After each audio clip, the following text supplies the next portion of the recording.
you need to focus on, constantly moving, constantly, changing. That's how the digital product came in, which is like templates, Canva templates, landing page templates for a fraction of the price. If you go on like Canva templates, $54 for 100 of them, and you don't need to spend like thousands on different agencies just to test like, if statics are gonna perform for you. If my ad is like in their eyes looks like, a perfect ad, I won't need to sell through my landing page. I can charge whatever I want just because like they'll see that I'm capable of writing that good ad, and then they'll just buy.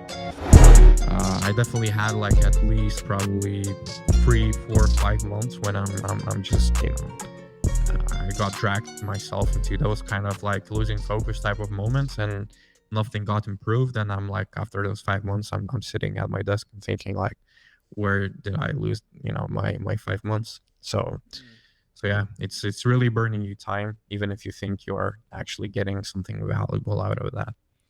Very true, man. Very true. I don't know how, but I really like that you mentioned, like, even as a brand, let's say you're focusing on a brand, you still are probably running into that same struggle. Maybe you should just focus more on your one product that's really working, but your mind's thinking, oh, let me expand into this, into that, which in a way is still diverting focus, Kind of like probably 70% of brand owners like had to talk, like they are all looking for that one big idea. I mean, they're constantly like, looking for that one thing that will, just move the whole business in a direction of like, like the scale they want it to be.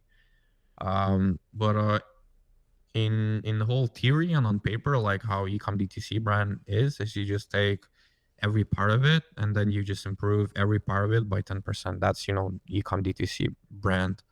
I mean, if you're a drop shipper, if you're, I don't know, like other business owner, then that's not totally true.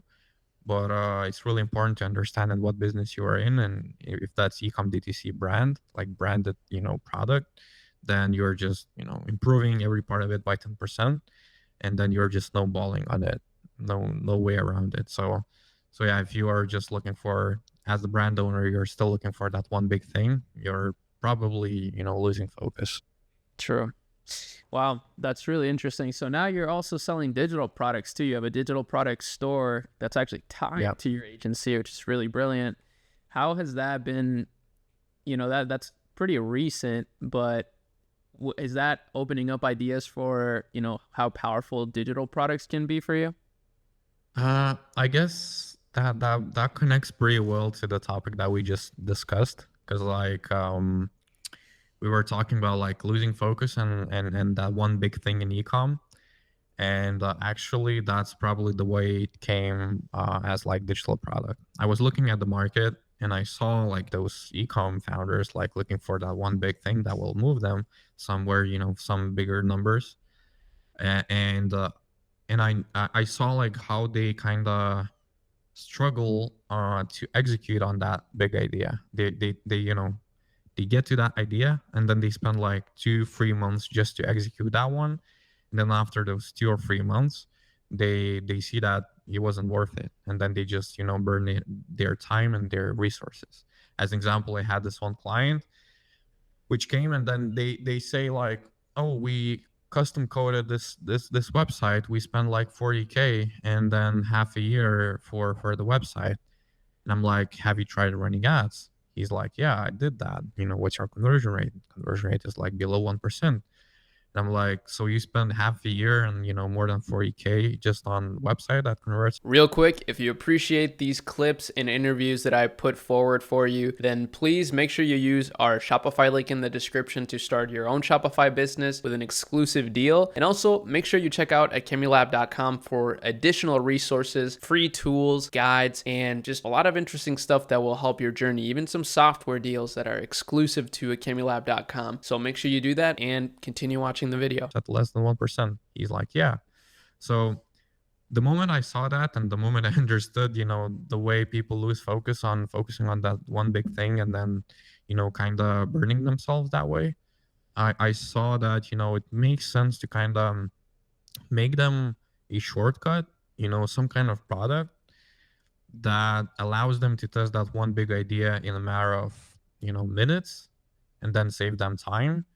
And even if they are not looking for that one big idea, that product could help for, just constantly testing, constantly, improving, um, without, investing ton of time.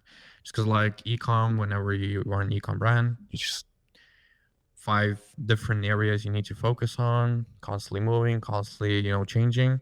So yeah, that's how the digital product came in, which is like templates and Canva templates, landing page templates, stuff like that, for for a fraction of the price. If you go on like Canva templates, $54 for 100 of them, and you don't need to spend like you know multiple thousands on different agencies just to test, like if statics are gonna perform for you. Just hop in, change the headline, put on your product picture, and if that brings at least break even, then I guess you can test more, maybe hire those agencies. But then if that's like a complete flop, then probably that won't work even if you hire best possible agency in the world.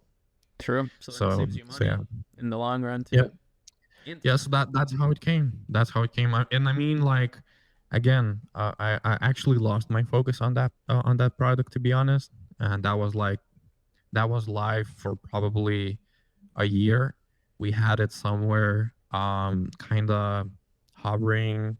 1 month we spent like a few hundred on ads. We don't get anything, and then we just kind of forget it. So I just took that seriously, actually, like probably a few months ago. So yeah, took it, launched it, kind of took it seriously, took my focus into that, and now it's doing like probably around 3K a day in revenue on average, and being digital product, it's probably around 50% profit. That's huge, bro. So that's I've been seeing a lot of your ads actually for that ever since you probably started taking it seriously. And what Yeah. they remind me of is like TikTok style content. Like you got AI mixed in there, you got like crazy hooks in there, like the briefcase. I've been seeing the ads. Yeah, I mean, They're that's the really whole good. thing. I mean, like the way I kind of looked at it is like if I'm showing them the ad that might be not like best possible selling ad, I'm not sitting like, in this kind of environment professionally talking to like to the microphone, and then, getting through some kind of podcast just to buy some kind of product. I knew that I need some kind of like relatable stuff for them. And if I make that, funny enough and then kind of professional enough, that alone will sell the actual product. Because like if my ad is like, in their eyes looks like, a perfect ad, I won't need to sell through my landing page. I can charge whatever I want, just because like they'll see that I'm capable of creating that good ad, and then they'll just buy. So that was the whole idea, just to kind of stand out, not be, that standard ecom guru type of ad, which is like, professional, this and that, script heavy, and just to kind of stay out of that, and just focus on ecom type of ads for the digital product selling to ecom founders. Seven. So clever. Yeah, that kind of logic behind. Yeah, that's some good logic, I would say.